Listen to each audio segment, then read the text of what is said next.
welcome to Groove Tracks. I'm Kurt. And I'm Tim. Groove Tracks are short, quick dives into a single concept, a paper, or a unique idea. So, what do we have on the docket for today, Kurt? You're going to love this, Tim, because it's right in our wheelhouse. It's about incentives and their long-term impact on motivation. Oh, you know I'm going to love that. Okay, so we're going to explore the research paper by Indranil Goswami and Oleg Urmisky with the lovely title of The Dynamic Effect of Incentives on Post-Reward Task Engagement. Whew.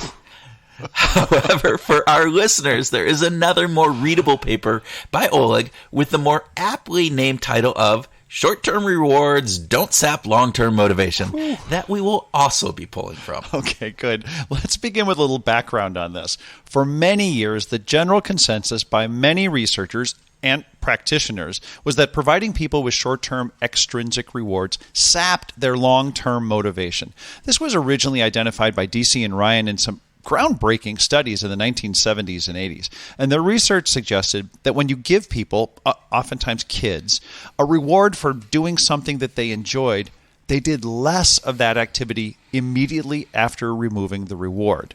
This effect was seen in a number of different studies. And this was labeled the over-justification effect by Lepper-Green and Nisbet. The concept can be boiled down to this idea that our brains are always trying to figure out why we're doing something. And that if we get paid to do something, our brains think that we must be being bribed to do that activity, and therefore must not like it as much as we might have believed before. So DC and Ryan, along with Kestner, also explained this decreased engagement following a reward as a decrease in our sense of autonomy. That by being paid to do something, people felt they were lacking autonomy and thus decreased the intrinsic motivation to do that activity after receiving a reward for doing it. They felt that this decrease in the feeling of autonomy for doing the reward would lead to long-term change in how the activity was viewed and the motivation to engage in it. However, there were always some cracks in these findings.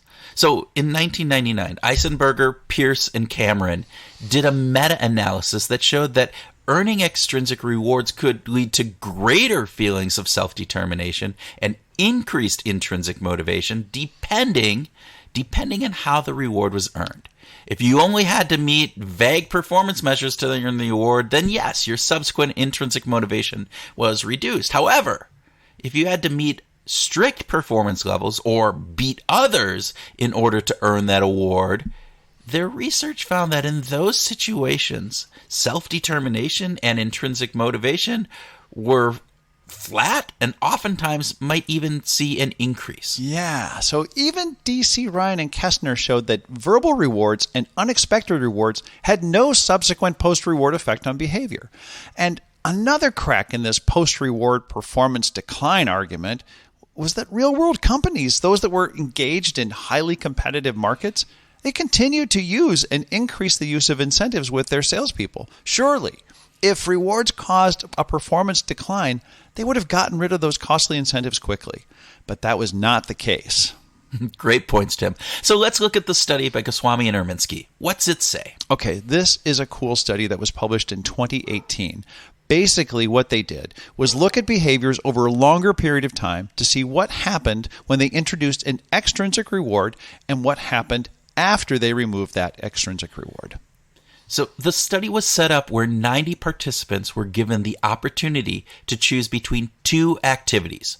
One of those activities was solving a math problem, and the other was watching a video of fun advertisements from around the world. Now, I know which one I would pick, but that's a whole separate conversation, right?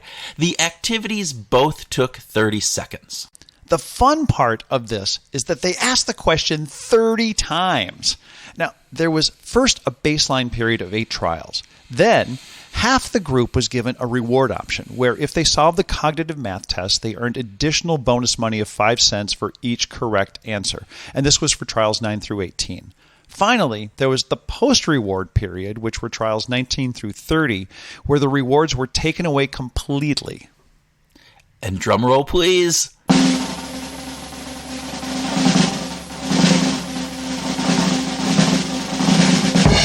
The results showed that, as expected, When the reward was offered, there was a huge spike in people choosing the math problem over watching the advertisements. Of course, participants could earn more money that way, even if it only was 5 cents for each correct answer.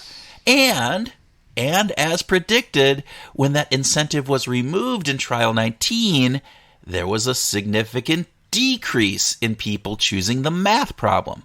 But here is the key finding, Tim, that by trial number 21, there was no difference between the control group and the reward group in what they chose. The initial drop in picking the math problems after the reward was removed all but disappeared.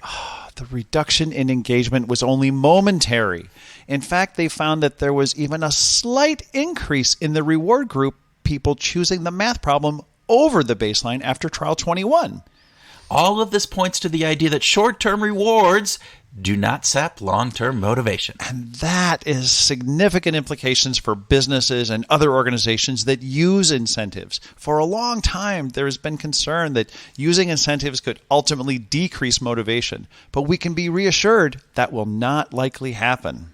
And therefore, we can be more confident in choosing short-term incentives to drive behavior change and performance improvements across a number of different areas.